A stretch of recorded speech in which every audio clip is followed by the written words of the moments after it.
Good morning, Lay here. Today's Friday. Currently it's around 9 o'clock a.m. So Friday to us is always pretty busy. Start from literally 7 o'clock a.m.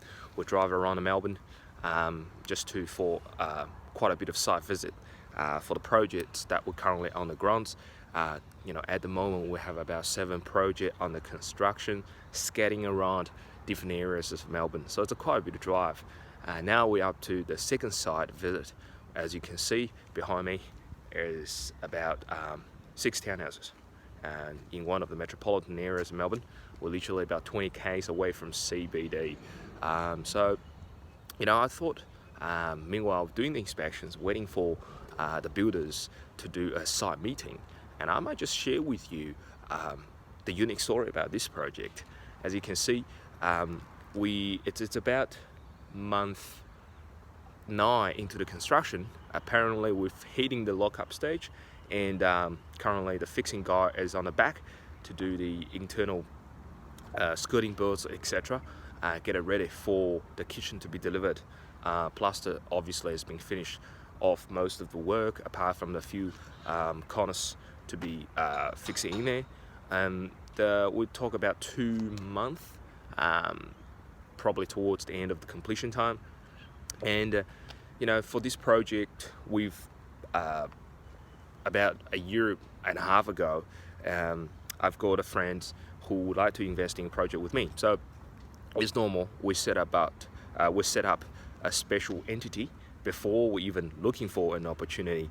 Then, once the entity is set, based on my friend's circumstances and all the requirements, obviously we've been reverse engineering and are looking for the exact sites that matching his capital and his expectations about investment return. Now, sometimes speaking of return on investment, the monetary rewards is one thing, but also you need to take time into consideration. I mean, if your investor says that he wants to dump in 2 millions into your projects, and he expected that at least there will be 2 million back, on the paper it might seem pretty good return, 100%, but if you scaling around 4 years, it dropped to 50%. Obviously, if you get to increase the number of years, the annualized return is significantly dropped. So that's so our investor, in this case is my friend, want a minimum 30% return on his capital. So the best way, when I mean 30% returns, really means annualized 12-month basis, right? So the best way looking for that kind of transaction is one of the strategies just to go to looking for sites with a permit. Now, the issue with sites with a permit is that most of the time, for whenever stuff is out there on the market, people want exorbitant amount of money. Those people who have done the hard yards and get a permit in place often want to extract a huge amount of profit out of the development straight away without even lift a finger to share the headache of selling, construction, settling. So that means you and I, being the developer or buyer of the permit site, is often overpaying the site. These obviously have a few implications whereby your profit going to go down, your risk profile goes up, and that will probably also impact the ways for you to get funding.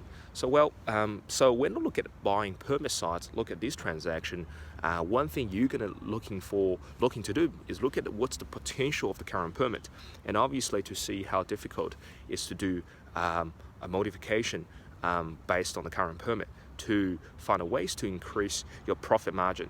In other words, you can outpay everyone out in the market for these sites, and then take the current permit and seeking amendment, or sometimes a secondary consent, which tweaks of the current design to either decrease the construction cost without affecting your sales price, or increase your sales prices without changing the construction costs, or better still, done both. So we look at this site, obviously when we've got a permit and it's got quite a stuff in there. We talk about the 6 bedrooms, 5 bathrooms. We talk about 4 bedrooms, or actually 5 bedrooms, 4 bathrooms. So when I look at that transactions, each property, each townhouses, we talk about almost 190 to 220 square meters. One way we learn in the market is that if you're walking in the house or townhouse sector, people don't necessarily associate with their sales prices with the size of the house. When I mean that is if you talk about a reasonable bandwidth, so if you talk about if I'm building a 4-bedroom townhouses with 185 square meters internal spaces versus 200 square meters spaces, as long as it's got all 4 bedrooms, 3 bathrooms, double lock-up garage, and most of the people doesn't associate that the lack of that additional 20 square meters with the price reduction. Instead that I would strongly suggest to many developers or investors out there that if you want to purchasing something,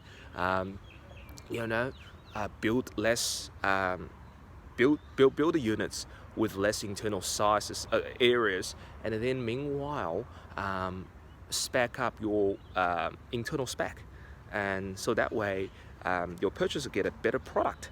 And sometimes internal area is not only measurement of how big your townhouses is. I've seen enough an example where the back, you've got a quite large unit where the floor plan is quite bad, and that means that you have a lot of wasted dead space in areas. So really you get rid of all the dead space, re-engineer the floor plates. You can really get rid of all these dead corners, long corridors, and save 30 square meters, 40 square meters of spaces out of a large townhouses, and that was the money in your pocket. And then you can split the cost saving to rank up the spec internally, so your purchaser get a better value out of your purchase, and your profit just went up. So this is what we do for this development.